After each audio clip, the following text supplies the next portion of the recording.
Hey guys, this is the Coin Slapper. Hope you're having a wonderful week. Today we're going to do a video on how to send coins off to NGC to get them graded. This will make the third order I've sent off since I started collecting. And like I've said before, about a year and a half, a little over a year and a half ago I started. But sent our first order off back in, I think it was December of last year.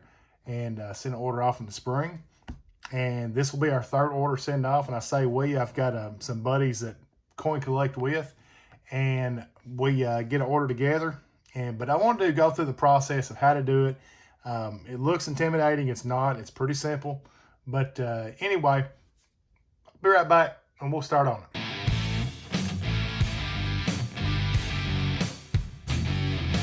But talking real quick about graded coins and about slabs, and these are some, not all of these, but these two stacks are some that I've sent off in the past. Nothing major, the 87, if that had been a 70, that would have been a big money coin. We've seen this one before. It's the first coin I bought. It come back at 69. Same way with this 70. Kennedy, if it come back in the MS 66 or 7, it'd been good money, but it didn't. Another 2000 Eagle, that's a 3,000 plus coin if it's MS 70. Another 87. I should have looked at this a little closer. Come back at 68, but nevertheless, that one come back cleaned, which I hate. And a 21 Morgan. I've showed this before when I bought in just the common date pile at the coin shop for like 25 bucks. Come back at 64. And a 21D that was a very nice coin. Come back, uncirculated details is clean. That would have been a good one if it hadn't been cleaned, but nevertheless. Let's get to it. We'll start off at NGC's website, and we'll go step by step of how to send coins off to NGC to be graded. So guys, here we are at NGC, and of course it has an update on the hurricane going through Florida at this time. But you need to sign in. If you hadn't created an account, go ahead and do that. Then you go to join. So click on join, and it will bring up your options of what you have. Of course, there's a free membership. $25. What I've done, and it's good for a year, is the $149. And the thing about going this premium membership is it gives you $150 in credit. So you'll get that $149 back the first order you make through NGC. And there's also the Elite. I hadn't read up much on it.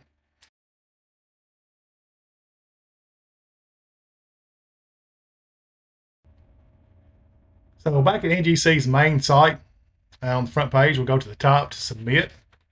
We'll go to submission forms. And this screen here, when you send in, you can put your tracking number in to see if they've got it, or the progress of your submission once you get a submission number. We're going to scroll to the bottom, and we're going to do an online form. So we'll click on it.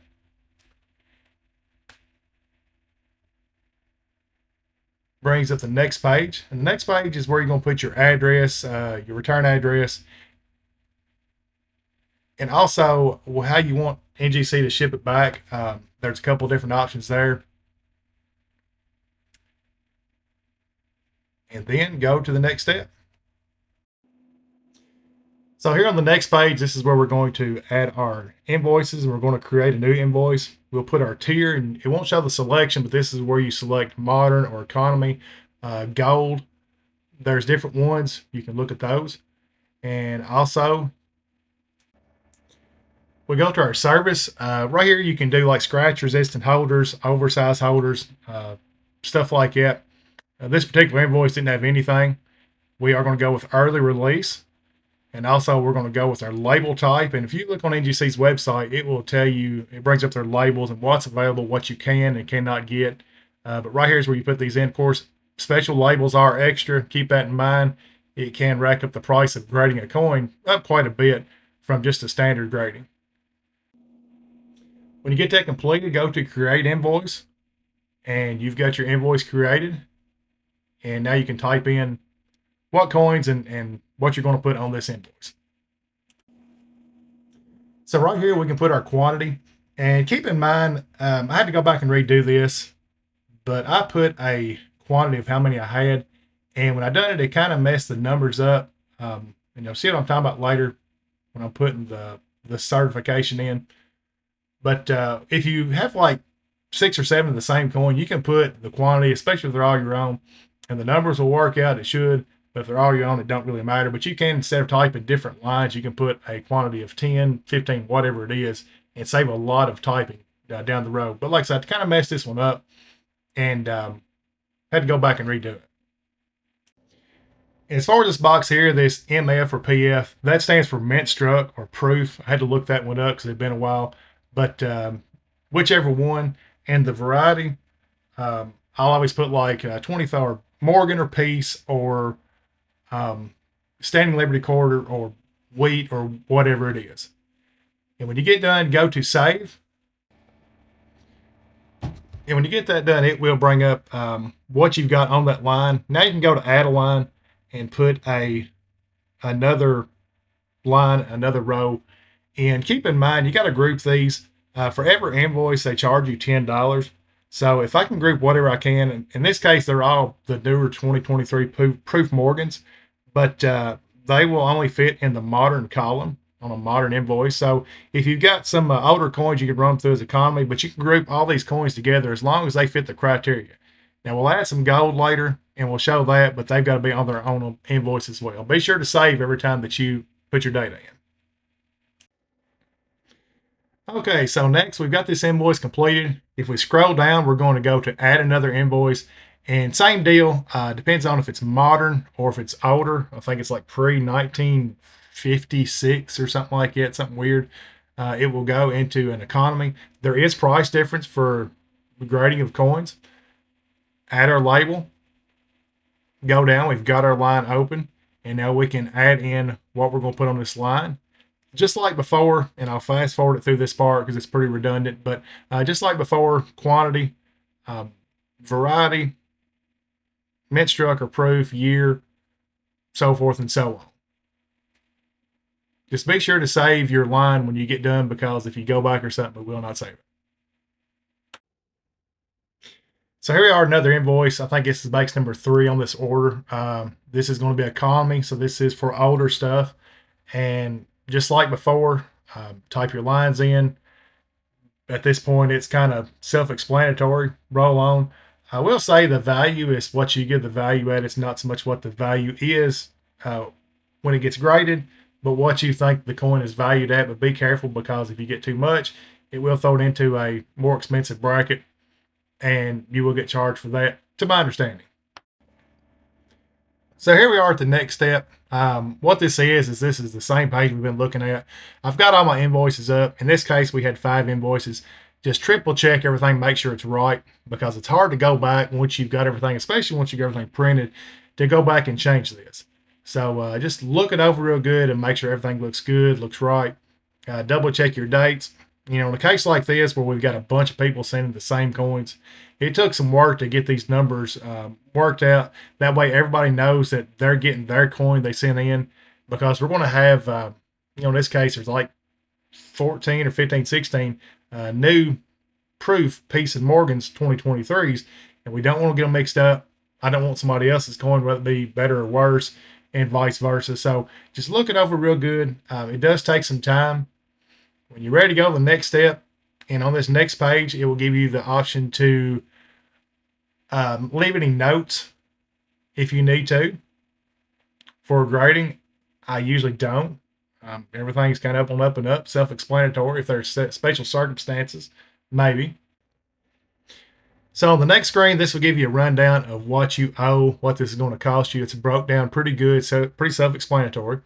You can see how much the extra labels and like the early releases and stuff cost you, or costing us in this case. And just a breakdown of what it's going to cost you. As you can see, there's 40 coins in this order, and it does cost quite a few dollars to get graded. So here we are at our final screen, and this will give us our invoice number. This number stays with the coin. It goes on the label, and depending on which line it is or which item it is your second number of that NGC number. So we know what the numbers are right now. When you go to print labels, of course, you got to print all these invoices, and I will show this here in a minute, but it comes with 4 different copies, and 3 of them has to go with it. You have to spell out your credit card info on one. And also the print labels, these are the labels you have to print to put in the flips that go with your coins. And once again, make sure this label stays with this coin in this flip, because that number is already assigned before they even get the coin. The number is already assigned to it. So make sure that you get the right label and the right flip with the correct coin. So this is before I got the labels and the flips, and be very careful putting them in this flips. Of course, we all know how easily they can get damaged.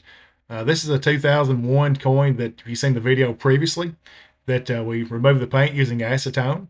And this is what it looks like before it's ready to go. You can see it's got the invoice number, it's got the number, and this number will be, like it say with this coin, when you look up a verification number, that is this number that you're looking at right now. It's already been assigned to it. And when you print it out, it will look like this, and you'll have to take scissors and cut them up. Once again, I can't stress enough just to make sure that the correct label gets with the correct coin with the correct flip.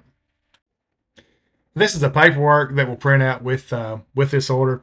Look at the top left-hand side. You can see that says NGC copy. There is one for NGC, one for shipping, receiving, and there's one for a customer copy. This is where you have to write your credit card information on. In my case, I had to write it 5 different times, and it gets pretty redundant, but that's just the way it is.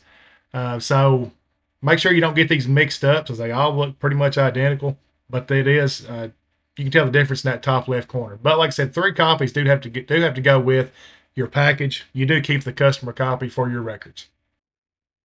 And there's a couple places you'll have to sign on these. There's a sheet that I didn't have to use. I didn't even show, because it talks about taking out of a capsule, and it's giving them the authority to do that you have to sign. But just read the instructions. There is a couple places you do have to sign along with your credit card information. Just look it over real good. And this is an interesting one. One of the guys that's sending this coin here off, this 1959D penny, graded by PCI. It's graded MS67 red. So if that comes back an NGC grade like it, that is a pretty high dollar coin from at least what he's telling me. So I'm curious to see what this one comes back as. NGC versus PCI. Of course, we don't recognize PCI. Nobody does. But still, it's interesting, something to note. So here we are. We've got everything wrapped up. And I like to put mine in rubber bands and kind of group them together. They don't have to be, but they stay together in the package a whole lot better.